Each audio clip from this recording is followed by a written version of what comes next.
programme local de l'habitat. Je pense vraiment que c'est un enjeu. Moi, j'ai beaucoup réfléchi à ces questions. Puis vous savez, d'habitude, on dit que c'est plus sur les PLU, les programmes locaux d'urbanisme, sur lesquels il faut réfléchir, parce que c'est là où on va dire, en gros, c'est plus dit comme ça maintenant, depuis l'excellent loi Allure. On ne dit pas vous allez faire 5 étages, on parle de gabarit, vous allez comment dire la même chose.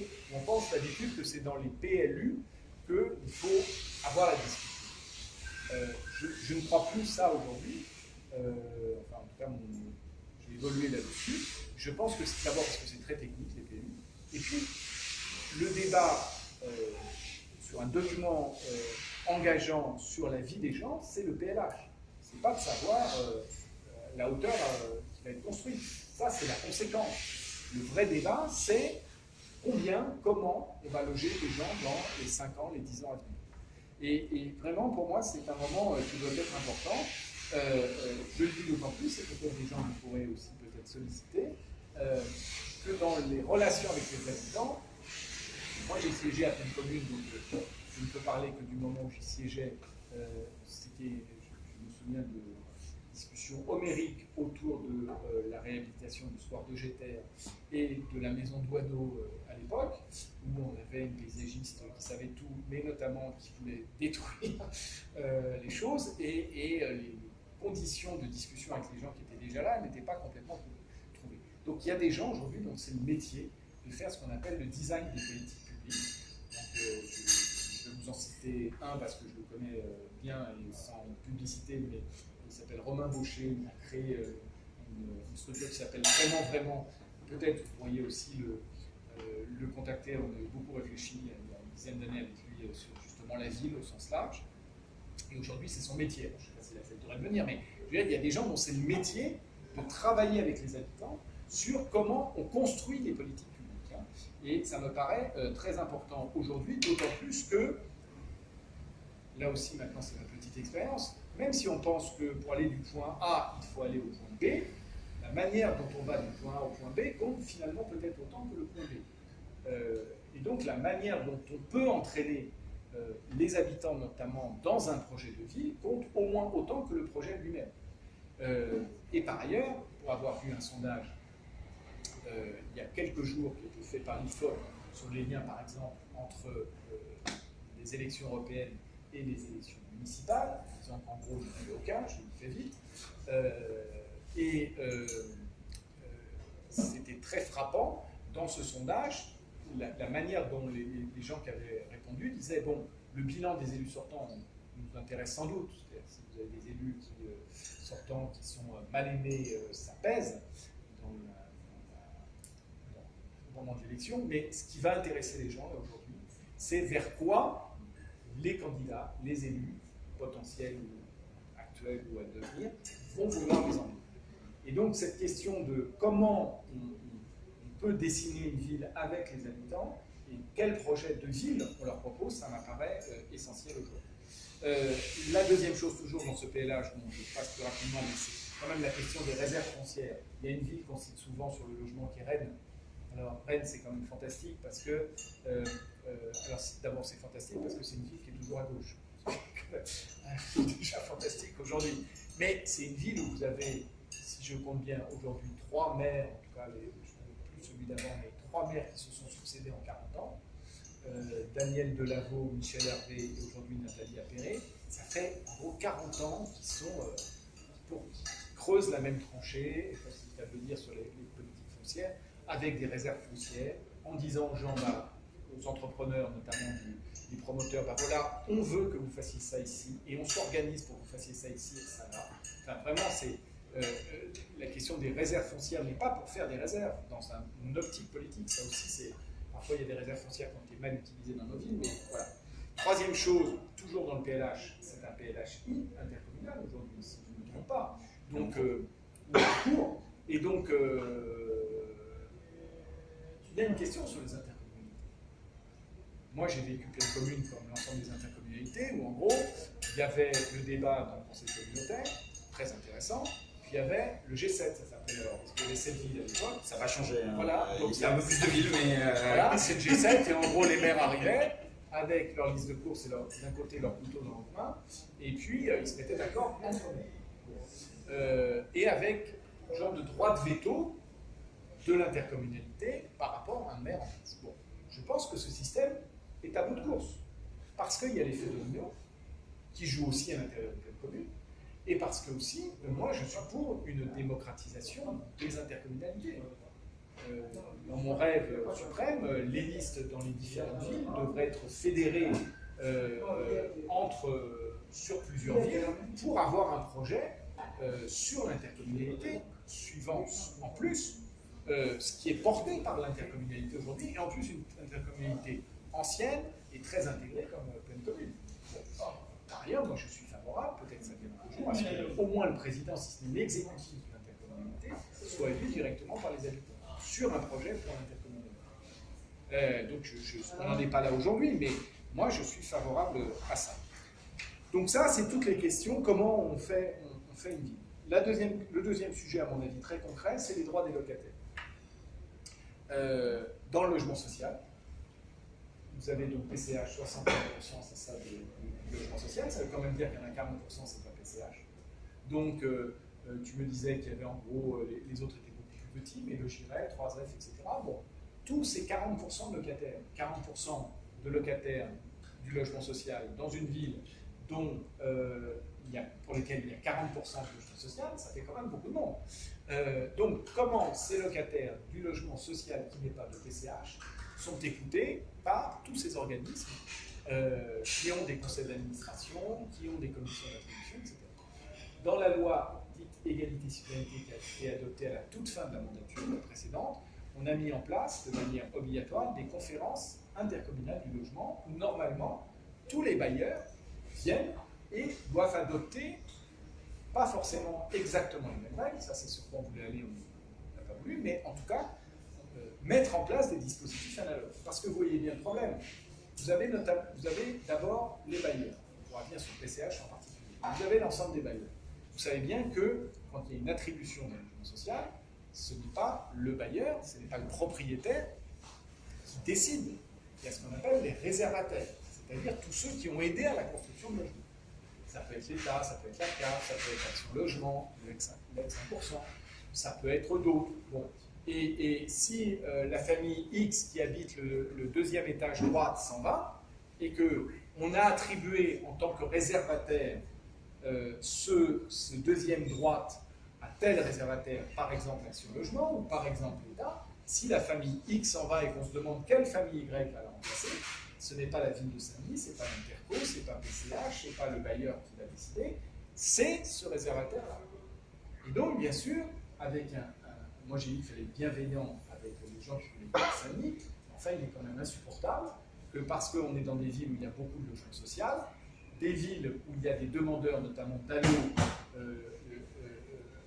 on leur dise, venez habiter à Saint-Denis parce que le logement social. Au bout d'un moment, ce système-là ne fonctionne plus. D'accord ? Oui. Non. Mais non, ça c'est. Non, alors, la ville de Paris peut être propriétaire, mais Action Logement, l'ex 1% patronat, a aujourd'hui une possibilité d'attribution de logement très forte dans tous les contingents HLM, parfois même plus que la ville elle-même. L'État a aussi des possibilités fortes. Donc, la question du droit des locataires et comment les locataires actuels sont associés aux attributions de logement de leur résidence, c'est à mon avis quelque chose de très important, à la fois pour PCH, je veux dire PCH, en gros, ceux qui dirigent PCH, vous les avez sous la main. On en est content, pas content, mais c'est 60%. Mais il y a quand même les 40% d'autres. Et donc, quelles règles communes dans les attributions de logement, et qu'est-ce qui fait, moi, on dirait pour moi, donc,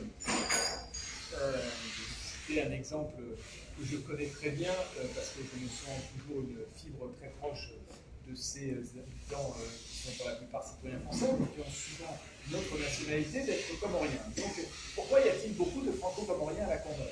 C'est très simple. Les Kabyles appartenaient en 1983 à la ville de Paris. Les Comores ont été indépendantes en 1975. Beaucoup de Comoriens, à ce moment-là, ont immigré en France pour venir travailler. Beaucoup sont venus travailler, tout ça, à Marseille et à Dunkerque parce qu'il y avait des chantiers navals, et à Paris parce que c'était Paris. Où est-ce qu'ils ont travaillé à Paris? Dans les parcs des jardins et pour ramasser les ordures ménagères. Donc ils étaient employés de la ville de Paris, qu'a fait la ville de Paris jusqu'en 1983, à la tour, ce qu'on appelle la tour de la Courneuve, et notamment dans tous les cabinets. Et c'est pour ça qu'il y a une grande communauté franco-comorienne à la Courneuve. Bon. Et bien sûr, à ce moment-là, les élus de la Courneuve, qui ont récupéré le parc qui a été transféré de François Mitterrand à l'époque, du jour au lendemain pour le franc symbolique, l'ensemble du parc de la ville de Paris à l'EPR de la Courneuve, avec les dettes cachées par ailleurs. Bon, voilà, on avait une population comme ça. Bon. Bon, aujourd'hui, le traitement bien, par ailleurs, je suis très content, mais simplement, pendant des années, la ville de Paris a logé là des gens qu'elle ne pouvait pas avoir sur son propre périmètre. Et donc, ça fait partie au moins des droits des locataires. Dans les droits des locataires, il y a aussi le droit des locataires quand ils sont locataires de bailleurs privés, et notamment de bailleurs privés individuels. Quand ce sont des grands institutionnels, j'allais dire, je ne dis pas que les liens sont faciles, mais bon, c'est un peu comme dans le logement social. Bon. Mais il y avait quand même beaucoup de propriétaires bailleurs, et donc de locataires de bailleurs privés, et là où les relations avec les propriétaires sont beaucoup moins aisées. Et où généralement, d'ailleurs, les locataires ne sont pas au courant des décisions prises ou pas prises par le propriétaire bailleur. Exemple, l'escalier s'est affaibli, en assemblée générale, le propriétaire bailleur du locataire vote contre les travaux. Le locataire est au courant. Et donc, obtenir du fait, normalement, on l'a fait passer dans la loi, que dans la cage d'escalier ou directement auprès du locataire, d'un bailleur privé, le locataire soit au courant des décisions de l'Assemblée générale de copropriété qui le concerne, c'est quelque chose qui peut être, à mon avis, aussi revendiqué et qui peut être, puisqu'il y a des aides des collectivités aux copropriétaires, qui peuvent être exigées par une ville dans ses liens avec les différents copropriétaires privés. À mon avis, pour les locataires, ça m'apparaît important. Et puis, il y a sans doute aussi des liens, du coup, avec les syndics, puisque la plupart, quand même, des copropriétaires des syndics, donc les syndics sont des professionnels. Grâce à l'excellente loi Allure du 24 mars 2014, les syndics ont des responsabilités professionnelles accrues dans la gestion des copropriétés. Et s'ils ne remplissent pas ces obligations professionnelles, ils peuvent être sanctionnés. Donc que le syndic joue un rôle aussi dans la gestion locale de la copropriété est aujourd'hui une obligation, et le syndic, le lien que pourra avoir le bailleur avec l'ensemble des syndics agissant sur la commune, ça pourrait être de dire, bah, écoutez, débrouillez-vous pour que les locataires soient au courant des décisions qui les concernent. Comme par ailleurs, vous avez une syndic bien connue à Saint-Denis, qui est Mme Dubras, qui est par ailleurs la présidente de la Chambre de commerce de Saint-Denis, et qui est c'est peut-être une chose qu'on pourrait discuter aussi avec elle. Son cabinet est à la ça, c'était le deuxième point. Document réglementaire, droit des locataires. Troisième chose, copropriété dégradée. Je le disais tout à l'heure. J'essaye de ne pas être trop long, hein, mais bon, voilà. 5 minutes encore. Copropriété dégradée. Plusieurs points. Prévention des copropriétés dégradées. J'avais une question, mais bon, je ne vais pas faire autant de retard. J'ai l'impression que là où j'habite, c'est particulier, c'est un immeuble où habite la propriétaire, et donc j'adresse le loyer à une agence, mais pas vraiment un syndic. Alors, non, si c'est l'agence, c'est une agence de gestion, donc il y a la carte de gestion. C'est-à-dire que la propriétaire qui même habite à côté de chez vous, elle a confié la gestion de son bien à un syndic, qui est une agence. Non, mais c'est pareil, il y a un syndic professionnel. D'accord, syndic est une agence. Voilà, c'est une agence. Un syndic, c'est une agence qui peut avoir différentes, soit la location, soit la gestion, suivant ses compétences. Bon, copropriété dégradée. Bon, d'abord, il y a l'avant, la dégradation. Donc, première chose, parc ancien, 50% du parc a plus de 50 ans, comment éviter que les copropriétés soient dégradées? Donc là aussi, on a durci la législation depuis la loi Allure, et notamment, par exemple, on a institué une obligation de programme prévisionnel de travaux. On a obligé dans les copropriétés à constituer ce que j'appelle un bas de laine, c'est-à-dire le fait qu'il y ait attaché à la copropriété le fait que chaque année, jusqu'à une certaine somme, les copropriétaires en place cotisent dans la copropriété. Alors ça ne fait pas plaisir quand on arrive dans l'immeuble, mais évidemment, si on reste 15 ans dans l'immeuble, a priori, la réfection de la façade, de la toiture, des joints d'étanchéité, ils n'arrivent pas pendant les 15 premières années. Mais moi je considère qu'il n'est pas normal que celui qui occupe le logement pendant les 15 premières années, bah, il participe finalement au gros entretien qui pourra venir la 16e année quand il sera mineur. Donc voilà, il y a tous les mécanismes d'accompagnement, et là aussi, la ville ou l'intercommunalité, puisqu'à mon avis ça maintenant c'est une sorte d'intercommunalité, peut-être plus en lien avec les syndics pour bien vérifier que tout ça est mis en place. Deuxième chose, je pense qu'il y a un problème particulier dans nos quartiers sur les SCI. Parce que là, on a essayé plusieurs dispositifs. D'ailleurs, il y en a un que j'avais porté avec François Pupponi à l'époque, qui visait très précisément les marchands de sommeil en SCI, et qui nous a été retoqué par le Conseil constitutionnel, je veux dire. Mais là, il y a vraiment quelque chose à faire, parce que c'est le moyen de trouver les gens très intelligents qui veulent se faire de l'argent sur la misère du monde pour contourner la réglementation. Et là, je pense que, je ne dirais pas ça d'une petite ville, etc., mais quand on est pleine commune, et quand on est une ville de 110 000 habitants, on doit pouvoir se donner les moyens de pister, entre guillemets, les SCI qui ne sont là que pour être marchands de sommeil. Et puis, il y a, sur les copros dégradés, une troisième idée que je peux vous livrer, d'autant plus que celle-là, elle est personnelle, elle a été votée. Je préfère terminer, puis j'en ai vraiment pour plus très longtemps. C'est que on a créé des dispositifs pour traiter les grandes copropriétés dégradées. Ça s'appelle les ORCOD. Opération de requalification des copropriétés dégradées, et pour les grandes copropriétés, type le Chêne Pointu à Clichy-sous-Bois, sur lequel ça a commencé, Grigny 2 dans l'Essonne, des très grandes copropriétés. Et ça prend beaucoup de temps. Bon. Il y a eu un plan qui a été fait quand Mme Boutin a été ministre du Logement, qui s'appelait le PNR4, Plan National de Requalification des Quartiers Anciens Dégradés. Qui n'était pas un plan, qui n'était pas national et qui a eu très peu d'effets parce qu'en fait il y a eu très peu de quartiers, très peu de moyens qui étaient mis en place. Donc c'était pendant la loi Titmol en 2009, quelque chose comme ça. Et finalement, moi je vous livre ça parce que si vous étiez les premiers à vous en servir, ça me ferait plaisir. J'ai fait voter, toujours dans la même loi égalité-citoyenneté, un dispositif qui mélange les deux. Le dispositif ORCOD et le dispositif PNR4. Donc c'est un article de loi, c'est voté, il n'y a qu'à s'en servir, qui s'appelle ORCAD, Opération de requalification des quartiers anciens dégradés.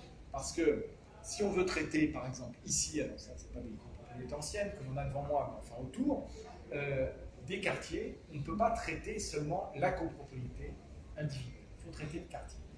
Et le dispositif qui était proposé dans cet article, qui avait eu le soutien d'ailleurs du gouvernement à l'époque, Emmanuel Cos, quand il était ministre du Logement sur cet aspect, il était le fait de dire, le dispositif qu'on met sur les grandes copropriétés, on va le mettre sur les quartiers. Et finalement, si vous additionnez des petites copropriétés dans un même quartier, ça peut faire autant de logements que dans une grande copropriété. Mais du coup, c'est de traiter à la fois le bâti là-dessus, puis aussi les petits immeubles, les commerces, comment on rajoute ça, etc. Et ce dispositif, il a une grande force. Pour tout vous dire, j'avais aussi travaillé avec des gens qui étaient à l'ANA, l'Agence nationale de l'amélioration de l'habitat, de donner à l'opérateur ce qu'on appelle les prérogatives de puissance publique. C'est-à-dire, d'abord, tous les acteurs publics marchent d'un même pas, premièrement, ce qui n'est pas le plus simple. Et deuxièmement, quand cet opérateur qui est créé s'adresse à quelqu'un d'autre, en gros, il faut baisser la tête et les payer, j'exagère un peu, parce que, justement, il y a la prérogative de puissance publique. Alors, c'est un dispositif qui est... Bon, cette loi, elle a été votée tout à la fin de la mandature. J'avais porté ça, tout le monde avait dit oui. J'avais dit faisons une expérimentation au moins dans un endroit, bien sûr, ça n'a pas été fait. Bon, voilà. Donc, aujourd'hui, c'est un article théorique. À vrai dire, avant de venir, je n'ai pas vérifié s'il n'avait pas été chanté depuis 2017. Ça m'étonnerait, mais bon. Mais en tout cas, à mon avis, c'est vraiment le dispositif qu'il faut parce que ça permet de, comme on porte le Chêne Pointu pendant 10 ans, peut-être de porter la rénovation d'un quartier, à la fois le bâti, la trame urbaine, les pieds d'immeubles, commerce, etc., sur une durée. Et je pense que Saint-Denis pourrait être un bon lieu d'expérimentation. D'autant plus que, et alors ça c'est un exemple que j'ai frappé mes interlocuteurs à l'époque, avec le fameux, votre, comment dire, concitoyen, M. Jawad Bendaoud,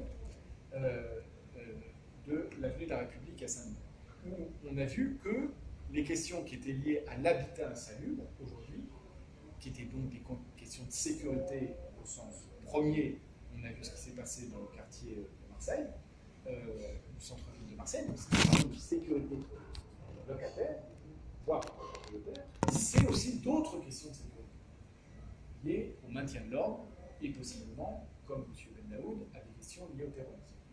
Et donc, ne pas s'occuper, et je le dis vraiment, de la question des quartiers anciens dégradés dans un certain nombre de villes, c'est aussi oublier que dans un certain nombre de copropriétés, pas dans toutes, il se passe aussi beaucoup de choses parce qu'on n'y regarde pas du côté logement, ni du côté santé d'ailleurs, tout ce qui est lié saturnisme, etc.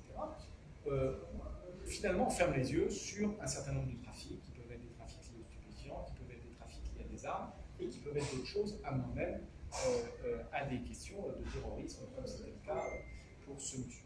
Et donc, voilà, c'est pour ça que cette loi avait été discutée après 2015, et c'était un argument fort que j'avais employé vis-à-vis du gouvernement en disant, écoutez, voilà, peut-être ça.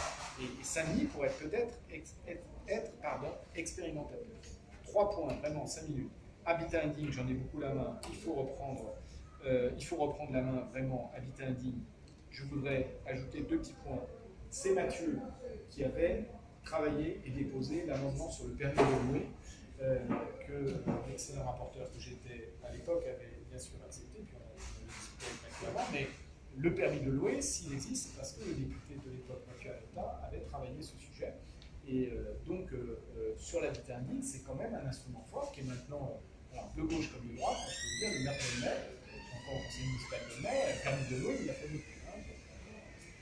Et donc, c'est un outil, et simplement, il faut avoir les services derrière pour le mettre en œuvre sur des zones bien précises. Deuxième chose sur l'habitat indigne, enfin, en plus de ce que j'ai dit, c'est que cet habitat indigne, aujourd'hui, si on le requalifie, c'est aussi le moyen de loger, vous savez, tous celles et ceux qu'on appelle, avec cet anglicisme, les key workers, c'est-à-dire tous ceux qui font que la ville fonctionne, toutes celles et tous ceux qui font que la ville fonctionne, qui se lèvent plus tôt le matin pour nettoyer les rues, etc., ou aller, ouvrir les écoles quand ils sont enseignants, ou aller à l'hôpital de La Fontaine quand elles sont infirmières, etc., et qui ferment la ville le soir aux urgences du même hôpital. Voilà. Et ces gens-là qui ont des difficultés pour se loger dans la ville. Requalifier des quartiers anciens dégradés, en finir avec le logement indigne, c'est aussi des perspectives, à condition que ça soit accompagné pour loger toutes ces personnes-là qui sont essentielles. Et c'est aussi des policiers qui peuvent être logés.